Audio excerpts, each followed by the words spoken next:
as well. The Lakers have now won 5 straight games. Hey, they're finally over 500 at home. They're now 4-3. They've won 7 straight versus the Pelicans. How about this number, James? It was 45-30 with 6 minutes and 30 seconds left in the second quarter. Pelicans were winning. The Lakers went on an 80-40 to run. Yeah. 80-40. Yeah. All started with 40. the clamp down defense. You know, they made the run. Pelicans, obviously, a young team coming into Los Angeles. You know, Ingram, Hart, Zion. You know, they're young. Everybody's going to have a great start against the Lakers because you want to impress yourself against them. But the defense picked up. I thought Kuzma, especially, you know, double-double again. He had one the other night, 11 for 11. You know, Caruso knocking down the 3. In addition, you know, to all the other little things he does on the defensive end. And I just thought, you know, LeBron, you know, he's just did LeBron like he usually does. And a good collective effort in the second half to close out the game. I think they started out so hot, they had nothing left for the second half. 61%. They was killing it. Hey, you know, we're going to talk about the Lakers offense. We're going to talk about the Lakers defense. But what I like to look at most is they took care of the basketball. They only had 6 turnovers in this entire game. And that's good for them because you look at a lot of the past games, they've been turning it over. But here they took care of the ball. They made good, sharp passes for good, crisp shots. And that's what you got to have out of a team that's playing a team that you need to beat. And these are one of the teams that you have to beat. Yeah, the bench playing, everyone getting in again. LeBron James only playing 31 minutes, AD 33. How about this? Kyle Kuzma in his last 3 games, 30 rebounds. Double-double for Kuz off the bench. He's speaking with Mike Trudell. All right, Kyle, you guys come off the road trip. Little bit of a slow start tonight, and then things flipped somewhere in the second quarter. What did you see was the difference there as you guys took over the game? You know, we just tightened up on defense, made them miss a little bit more. And, you know, they missed some shots too, but we also made them miss. So I think that's the biggest thing. We got out in transition and run after we got stops, and you know, that helped. All right, Kuz, 13 rebounds for you tonight, 2 short of your career high, but, you know, you've had to find other ways to impact the game without as many shots, just given what the other talent is on the roster. What has the rebounding focus been for you, and how did that play out tonight? Man, I just got to get in where I fit in, you know, just trying to find my role on this team and, you know, just trying to bring energy, and that's what I'm just trying to do. Hey, winning is always better than losing. You guys have gotten used to that over the course of the last 2 seasons. What about this new team with the new guys that have come in as you've become integrated with them? How do you think that's going, and where do you have to get to? You know, we still got ways to go. You know, obviously we're getting wins while learning, and that's never a bad thing. But, you know, we definitely got ways to go defensively, cohesiveness, and, you know, just continue to make the right play on offense. So. All right, Kuz, we appreciate the time, man. Yep, thank you. Appreciate it. Look at the second half shutdown. In the first half, the Pellies shot 61%. In the second half, they shot 36%. They scored 58 in the first half, only 37. 37 total in the second half, 3 of 16 from 3. The Lakers outscoring 55-37. That second half, James, 30-8 run in that fourth quarter. Yeah. The 11 steals, the 6 blocks. Listen, we talked in the pregame show. Since AD called this team out defensively after that lackluster performance on that end of the ball against the San Antonio Spurs, the Lakers have not lost a game. Their defense has tightened up, and they're number 1 in the league in defensive rating. Yeah, regardless of how the game starts, sometimes they start out and they are poured on. The defense starts at the beginning of the game. Sometimes they have, but it's always the defense that gets them back into the game and activates their offense.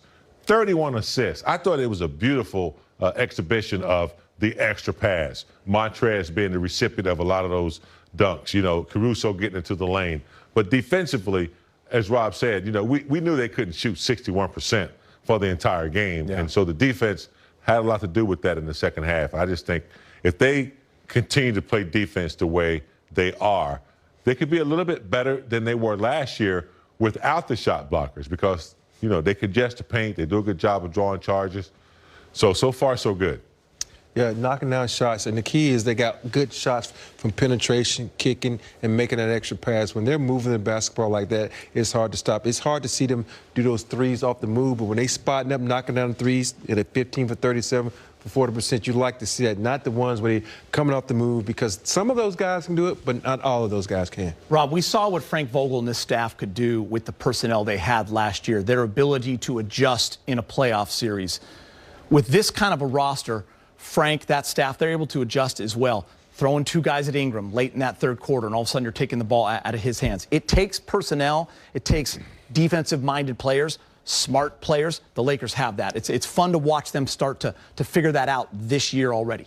Yeah, the ability to change course within the game is important in this game of basketball, because your game plan might not work in the first half, but you got to have a backup plan, and the Lakers are able to execute their backup plan. They got the ball out of Ingram's hand, they stopped Zion from getting into the middle of the paint, and they stopped the threes because they was just shooting the ball like carefree and knocking down shots, and they was able to get the guys, run them off the three-point line, make them make the extra pass, and they also got, some 3-second violations and some, hurried shots down the stretch. James, I'm glad you brought up the offense as well. The 31 assists kind of jumped out at me. I didn't realize that until you said it. They continue to show that they're one of the best three-point shooting teams in the league. 40% again tonight, 15 of 37. And you know what's happened the last couple of games? Low turnover. Just 8 turnovers, under 10. Yeah. Taking care of the basketball. Yeah. They got a little trouble last year, early turnovers, too many turnovers, sometimes 18, 19 turnovers, and the opponents capitalized on that. They've corrected that this year. They're making the right pass. They're not making that marginal pass that looks like is there, and they're not, forcing the passes. So I love what they're doing. They're very patient. A lot of it starts with LeBron. LeBron is so smart. I remember a week or so ago, it was Wes Matthews. He said, I need to get him into the game. Montrez, he gets Montrez into the game. He knows how to find people. Kuz, he's finding shots for people. So, collectively they're doing it. And then when you got a point guard that knows how to do it, it's just extra butter on the toast. Today in that third quarter, it was KCP. He kept getting the ball, too. KCP had 3 threes in that third quarter. You look at the most consecutive games with 15, 5, and 5. LeBron James to start a season in NBA history, 2011-12. He's with the Miami Heat. He did it 22 games. LeBron this year, we're talking about another streak, Rob. Here it is. He's at 14 games. I mean, tonight he does it again. 21 points, 11 assists, 8 rebounds. He's creating a lot of these streaks, and he's demolishing a lot of these streaks. But the guys, I didn't even know these streaks existed. I know they come up with some of the stats they have nowadays. But these streaks are good streaks. These are streaks that a lot of guys won't be able to accomplish, and a lot of guys won't even think about accomplishing. But he's that type of player where he can do so many dynamic things. You run out of ways to talk about his greatness, so you have to find things to shine on him a little bit more. But LeBron can you can go to any streak or anything in the NBA, and LeBron's name is probably at the top of the 5. True. Yeah, speaking of records, you know who has the most fouls? The third person in the NBA history who has the most fouls in the league? Who? Robert Orr? Yes. In playoffs. Kareem is first. Who's second, Rob? Tim Duncan. And you're third. You know what Rob and I talked about the other night, James? Remember all the time Rob used to always slap the ball away? He would always slap the ball. It was his famous move, right? He'd go like this. And then the other guy would get the steal, though. Yeah, he tried to slap your face, though, first. Did you foul out in playoff games? I fouled out in one playoff game. Yeah. That was in Indiana. I was in a Laker uniform. We was playing Indiana. I fouled out in that game. Game 6 that we won on our floor. When's the last time LeBron was in foul trouble? He had 3 tonight, and they took him out in the first half. I'm trying to think he just plays smart. He just plays smart. And it also helps that he's LeBron James, because we know why people come to the arena to watch him play. But more importantly, he's a smart player, and he plays good defense. He's not a Gary Payton or these guys who use their hands a lot. He uses his body because he's bigger than most guys, so he knows how to position himself to take that blow, and most of the time people bounce off him. We'll have to ask Allie Clifton later on. I've never seen him play this type of defense. He's been a pretty good defensive player his whole career, but the way he's locked in, picking up star players the last 3 or 4 minutes of the game, locking them up. I've never seen his focus, and I'm wondering if that has a lot to do with AD coming in.